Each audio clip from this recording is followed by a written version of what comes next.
I was there for closure. My great-aunt had been a patient at the Trans-Allegheny Lunatic Asylum in the 1940s. Family never spoke of her, only that she never came home. I've found her name in the archives along with her patient ID and final note. Room 209. Suicide wing. It's not on the tour maps, but a janitor, clearly too tired to care, handed me a rusted key and said, "Just don't stay long." The suicide wing was 3 floors up, past a barricade of chairs and gurneys stacked like a warning. The air was thick. Quiet didn't feel natural. It felt forced, like even sound was afraid to move. Room 209 was at the far end. The door was open. Inside, the walls were covered in old patient drawings, carved with fingernails or something sharper. Repeating patterns. Circles. Eyes. A rope. And something else. The word down etched into the plaster.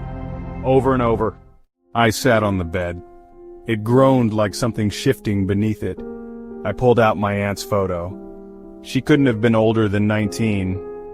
A girl with sadness in her eyes, and what looked like fear if you stared too long.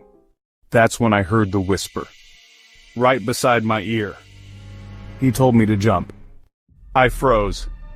I didn't move. Didn't breathe. Then the window behind me opened by itself.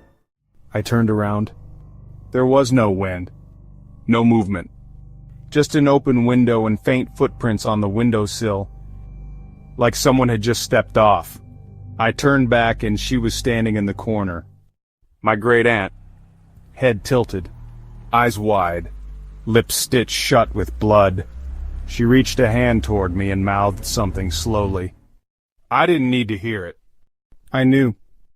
He's still here. The lights snapped off. Cold wrapped around my throat. The window slammed shut behind me. And in that choking silence I heard it. A low voice. Not hers. Not mine. Your turn.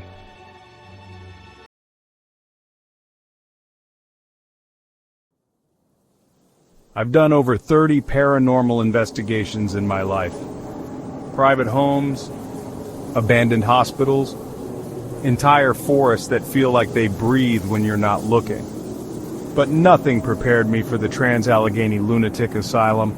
I'd always dismissed the place as overhyped, too well known, too theatrical.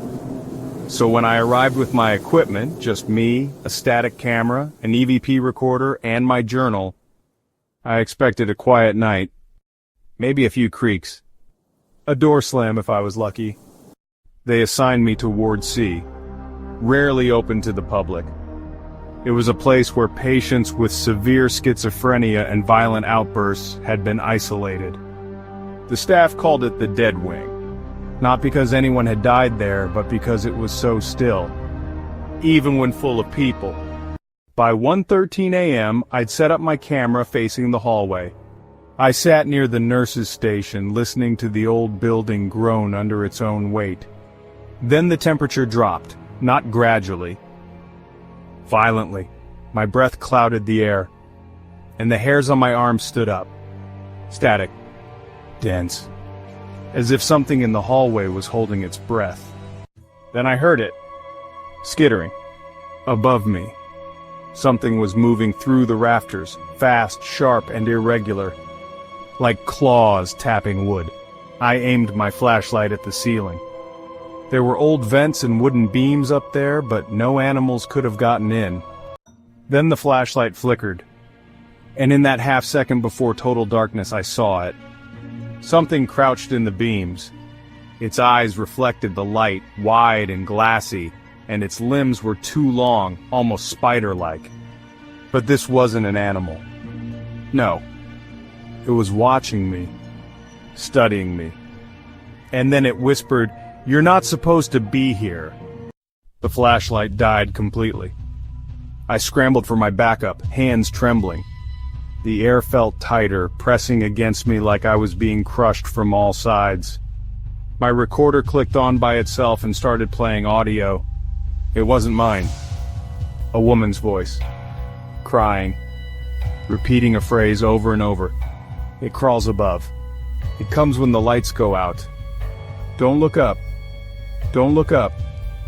Don't look. Then silence. Except for breathing. Not mine. Right behind me. I turned slowly. Nothing. But I could feel its eyes still on me from the rafters. That was the longest hour of my life, waiting for dawn. I didn't sleep. I didn't blink. I just sat there, flashlight pointed at the ceiling, praying it wouldn't come down. When the morning crew arrived, I bolted. I checked the footage later. The hallway was pitch black the entire night, except for one moment at 3:17 a.m. A shadow dropped from the ceiling, just barely in frame, and crawled across the wall upside down. I never went back. Every haunting has a witness. You've just become one. Subscribe and never be alone again.